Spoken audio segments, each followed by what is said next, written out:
ابو طالب رضی اللہ تعالیٰ عنہ جو مولا علی رضی اللہ تعالیٰ عنہ کے والد بھی ہیں، فادر بھی ہیں، اور نبی کریم صلی اللہ علیہ وسلم کی پرورش بھی آپ نے کی، آپ کے چچا تھے، مولا علی کے والد تھے اور نبی کے چچا۔ نبی کے والدین گزر جانے کے بعد آپ نے ہی نبی کریم صلی اللہ علیہ وسلم کی جو ہے وہ تربیت کی، انہیں پالا پوسا۔ اب یہ سوال کئی لوگ کہتے ہیں کہ کیا ابو طالب نے اسلام قبول کیا تھا؟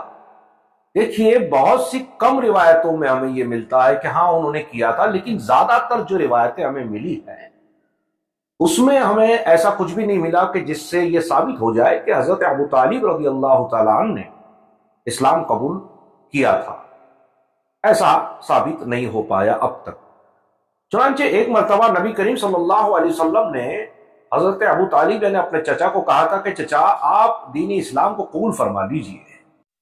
تو حضرت ابو طالب رضی اللہ تعالیٰ عنہ نے فرمایا تھا کہ میرے بھتیجے، میں اپنے باپ دادا یعنی اپنے جو بڑے ہیں ان کے مذہب پر ہی رہنا چاہتا ہوں۔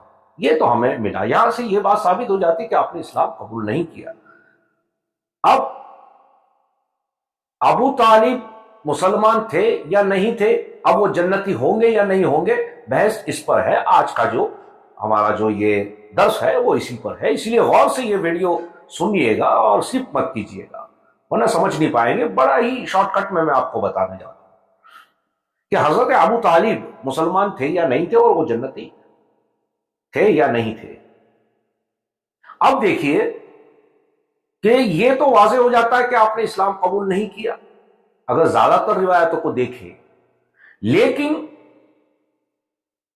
آپ جنتی ہیں یا نہیں ہیں، معاملہ اب یہاں آ جاتا ہے۔ کیونکہ اگر کوئی اسلام قبول نہیں کرتا تو یقینی سی بات ہے کہ وہ جنت میں نہیں جائے گا، مگر ابو طالب جنہوں نے نبی صلی اللہ علیہ وسلم کی پرورش کی اور مولا علی کے والد ہیں، تو یہ کیسے ممکن ہے کہ وہ جنت میں نہ جائے؟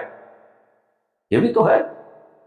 تو یہاں ہم جو ہے اسی چیز کو لے کر کے میں دو دلیلیں دوں گا جس سے یہ ثابت ہو جائے گا کہ ابو طالب رضی اللہ تعالیٰ عنہ جنتی ہیں۔ اسے آپ غور سے سنیے گا۔ دیکھیے، پہلی دلیل جو ہے حضرت ابو طالب رضی اللہ تعالیٰ عنہ کے جنتی ہونے کی، وہ یہ ہے، آپ جان چکے ہیں کہ نبی صلی اللہ علیہ وسلم کو آپ نے پالا پوسا، بڑا کیا، آپ کی تربیت کی۔ ایک مرتبہ نبی کریم صلی اللہ علیہ وسلم نے حضرت ماں عائشہ رضی اللہ تعالیٰ عنہ جو آپ کی وائف، آپ کی زوجہ ہیں، آپ نے فرمایا کہ عائشہ ذرا میری چادر کو غسل دے دو، یعنی چادر کو دھو دو۔ حضرت عائشہ رضی اللہ تعالیٰ عنہ نے آپ جو چادر اوڑھتے تھے نبی کریم صلی اللہ علیہ وسلم، وہ چادر کو دھو دیا۔ کچھ دیر کے بعد نبی صلی اللہ علیہ وسلم نے فرمایا، اے عائشہ کیا میری چادر دھو کر کے سوکھ گئی؟ تو حضرت عائشہ رضی اللہ تعالیٰ عنہ نے فرمایا، یا رسول اللہ صلی اللہ علیہ وسلم، آپ کی چادر کو غسل تو دے دیا، یعنی اس کو دھو تو دیا، لیکن سوکھنے میں وقت جا رہا ہے، اس لیے میں نے آپ کے اوپر اس چادر کو رکھا ہوا ہے تاکہ آپ کی تپیش، اس کی جو گرمی ہے، اس سے وہ چادر جو ہے وہ سوکھ جائے۔ نبی کریم صلی اللہ علیہ وسلم نے یہ سنتے ہی مسکرا کر فرمایا، اے عائشہ کیا تم نہیں جانتی کہ جو بھی چیز مجھ سے لگ جائے، میرے جسم سے لگ جائے، اسے کوئی آگ جلا نہیں سکتی، چاہے وہ جہنم کی آگ ہو، چاہے وہ دنیا کی آگ ہو۔ تو یہ پہلی دلیل ہے کہ جس کے جسم سے چادر لگ جائے اسے کوئی آگ جلا نہیں سکتی، چاہے جہنم کی آگ ہو یا جنت کی آگ ہو۔ تو ابو طالب نے تو آپ کی پرورش کی، آپ کو کیسے جلا سکتی ہے آگ؟ دوسری دلیل آپ سماعت فرمائیے۔ دیکھیں، اسلام کی سب سے پہلی جنگ بدر ہے، جس میں ہم 313 تھے اور مسلمان 313 تھے، اور سامنے جو دشمن تھے وہ 3313 تھے۔ یہ اسلام کی پہلی جنگ تھی۔ یعنی یہ یاد رکھیے گا کہ 313 جو مسلمان تھے وہ سبھی مسلمان نہیں تھے، زیادہ تر تو مسلمان ہی تھے مگر سبھی نہیں تھے۔ ان میں سے کچھ عیسائی بھی تھے، کچھ یہودی بھی تھے، کچھ کفار مکہ بھی تھے۔ حالانکہ وہ اسلام تو نہیں لائے، لیکن چونکہ نبی کریم صلی اللہ علیہ وسلم کو وہ سچا امانت دار امین مانتے تھے. انہیں پتا تھا کہ نبی کریم صلی اللہ علیہ وسلم جو کہہ دے وہی حق ہے، وہ حق بات پر ہمیشہ کھڑے رہتے ہیں. تو یہ لوگ بھی نبی کریم صلی اللہ علیہ وسلم کے ساتھ مل کر کے اسلام کے دشمنوں کا مقابلہ کرنے کے لیے آئے. اب یہاں غور سے سنیے گا.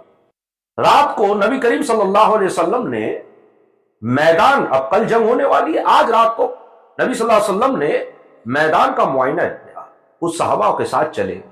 تو آپ فرماتے چلے گئے نام لے لے کر کے کہ یہ جگہ پر فلانا صحابی شہید ہوگا اور اسے یہ شہید کرے گا، یہاں پر یہ شہید ہوگا اسے یہ شہید کرے گا، وہاں پر یہ شہید ہوگا اسے یہ شہید کرے گا.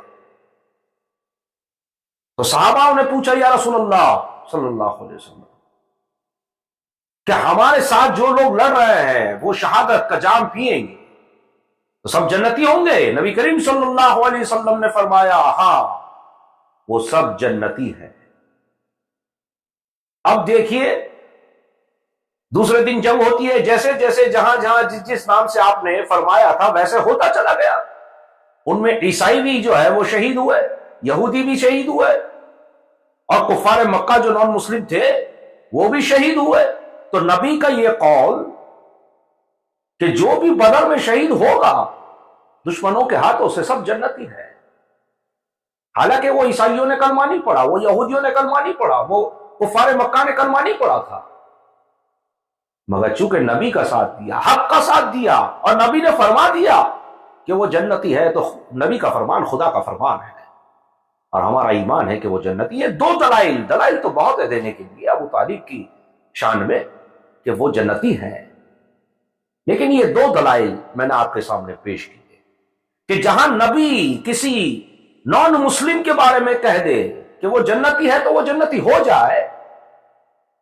تو ابو طالب رضی اللہ تعالیٰ عنہ نے تو نبی کریم صلی اللہ علیہ وسلم کی پرورش کی، نبی صلی اللہ علیہ وسلم کو پالا، ان کی تربیت کی، وہ کیسے جنتی نہیں ہو سکتے؟ یہ ہمارا ایمان ہے کہ ابو طالب رضی اللہ تعالیٰ عنہ جنتی بالکل بے شک ہے. انشاءاللہ اگلے درس میں ہم کسی اور موضوع پہ ضرور بات کریں گے. السلام علیکم ورحمۃ اللہ وبرکاتہ.